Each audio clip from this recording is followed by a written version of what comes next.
নৈহাটির বড় মায়ের মন্দিরে আজ সকালে এমন একটি ঘটনা ঘটে যা শুনে নৈহাটির সমস্ত মানুষ এখনো অবাক। ভোরে এক ভক্ত নাম সুশান্ত বহুদিনের মনস্কামনা পূরণের আশায় মন্দিরে এসেছিলেন। তার ছোট মেয়ে অসুস্থ ছিল বহুদিন ধরে, অনেকদিন চিকিৎসা করিয়েও কোনো উপকার হচ্ছিল না।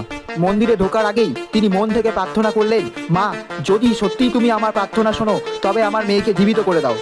দ্বীপ জেলে বড় মার প্রতিমার সামনে প্রণাম করার সঙ্গে সঙ্গেই মন্দির জুড়ে এক মৃদু ঝোড়ো হাওয়া বয়ে যায়।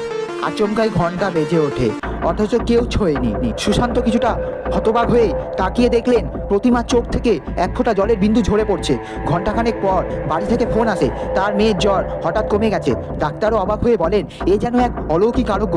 লোকেরা বলে বড় মা যখন কারো মনোবাসনা পূরণ করেন তখন তার মূর্তি থেকে বর্ষিত হয় অশ্রু। আর সেই আশ্চর্যটি নৈহাটির মাঠে আবারও প্রত্যক্ষ হলো। নৈহাটির বড় মায়ের প্রতিদিনের অলৌকিক ঘটনা সাক্ষী হতে চাইলে চ্যানেলটিকে অবশ্যই সাবস্ক্রাইব করুন। যে আপনার সাথেও যদি এরকম কোনো অলৌকিক ঘটনা ঘটে থাকে কমেন্টে অবশ্যই জানাবেন। মন থেকে বড় মার নাম স্মরণ